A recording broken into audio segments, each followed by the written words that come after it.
Assalamualaikum warahmatullahi wabarakatuh.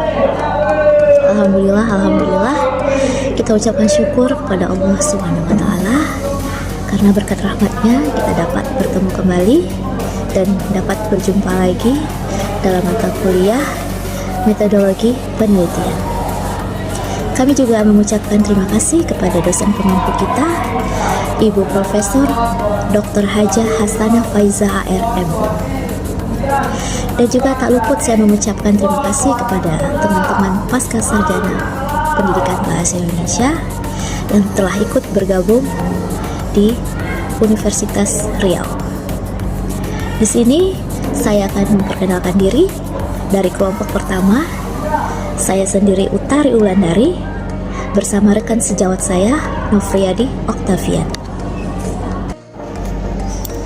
Baik, untuk materi kami di kelompok 1 ini membahas tentang jenis-jenis pendekatan kualitatif.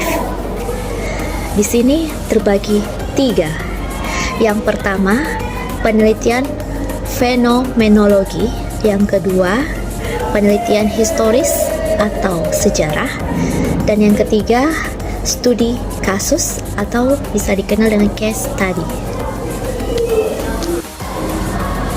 Baik, untuk pendahuluan di sini saya ingin menyampaikan pendekatan penelitian kualitatif harus memiliki prinsip, yaitu peneliti harus menjadi partisipan yang aktif bersama objek yang diteliti. Kemudian, peneliti diharapkan mampu melihat sesuatu fenomena di lapangan secara struktural dan fungsional.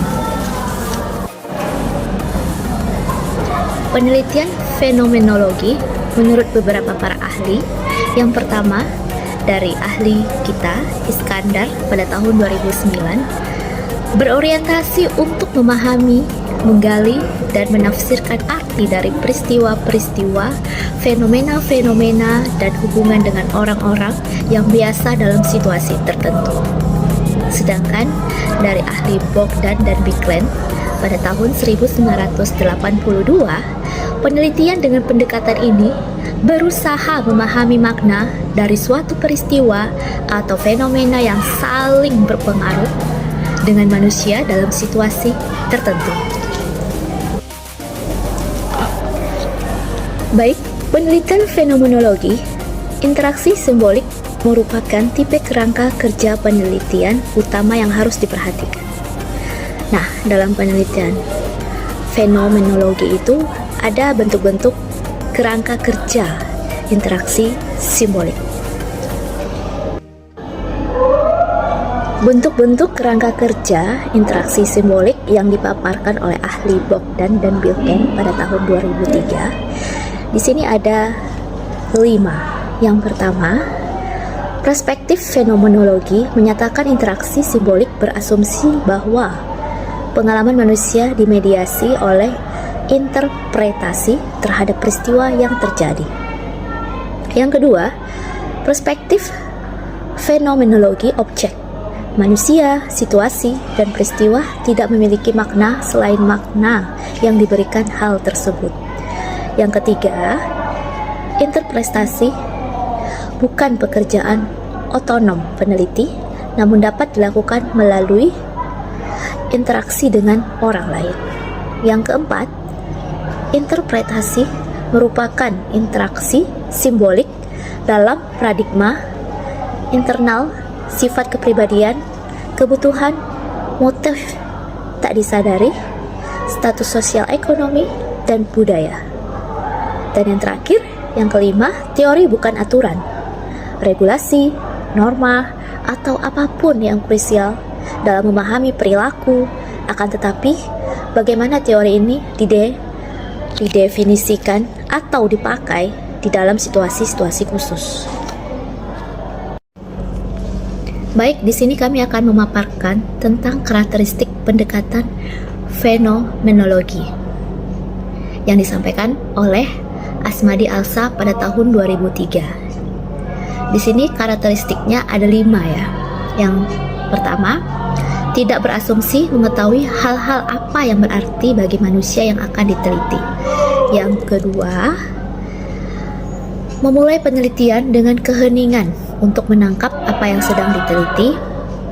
Yang ketiga, menekankan pada aspek subjektif, perilaku manusia, berusaha masuk di dalam dunia konseptual subjek agar dapat memahami bagaimana dan makna apa yang mereka konstruksi di sekitar peristiwa dalam kehidupan sehari-hari. Yang keempat, percaya pada kehidupan manusia banyak cara untuk menafsirkan pengalaman melalui interaksi dengan orang lain. Dan yang kelima, peneliti menggunakan pendekatan mengkonstruksikan penelitiannya berdasarkan pandangan subjek yang ditelitinya. Di sini kita masuk ke materi yang kedua, yaitu tentang penelitian historis atau sejarah. Dalam penelitian historis ini memiliki tujuan. Tujuannya yaitu merekonstruksikan kejadian-kejadian masa lampau secara sistematis dan objektif. Melalui pengumpulan data, evaluasi, verifikasi, dan sintesis, data yang diperoleh sehingga dapat ditetapkan kesimpulannya. Penelitian historis ini berupa kejadian-kejadian di masa lampau dengan menggunakan analisis logis atau sering disebut dengan pola penelitian kesejarahan. Contoh di sini ada dua ya. Yang pertama ini penelitian tentang kapan berdirinya sekolah sehingga dapat menentukan hari ulang tahun. Dan yang kedua, bagaimana manajemen pembuatan kurikulum berbasis kompetensi sehingga tidak bisa berjalan dengan efektif dan efisien. Baiklah, demikian materi yang telah saya sampaikan. Untuk materi yang ketiga akan disampaikan oleh rekan sejawat saya, yaitu Nofriadi Octavian tentang studi kasus. Terima kasih. Penelitian studi kasus. Penelitian studi kasus bertujuan untuk mengembangkan metode kerja yang paling efisien. Maknanya, peneliti mengadakan telaah secara mendalam tentang kasus. Kesimpulannya hanya berlaku atau terbatas pada kasus tertentu saja. Ciri-ciri penelitian studi kasus. Yang pertama, penelitian kasus lebih spesifik dan mendalam yang berhubungan dengan proses penelitian. Yang kedua, penelitian ini melalui proses siklus yang ada dalam sampel secara keseluruhan. Yang ketiga, besaran sampel sangat terbatas. Dalam arti kata, pengambilan sampel cenderung sangat ketat. Yang keempat, tidak dipakai untuk kepentingan generalisasi kepada semua populasi. Penarikan kesimpulan atau hasil temuan diambil dengan sangat hati-hati. Tipe-tipe studi kasus. Yang pertama adalah studi kasus non-yudisial, yaitu studi kasus tanpa konflik yang tidak melibatkan pengadilan. Yang kedua, studi kasus yudisial, yaitu konflik yang kemudian diselesaikan melalui keputusan pengadilan.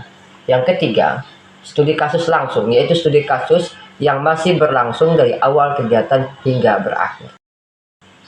Dalam konteks studi kasus, metode analisis yang banyak digunakan adalah konten analisis, yaitu menguraikan materi peristiwa secara rinci guna mempermudah interpretasi dalam pembahasan.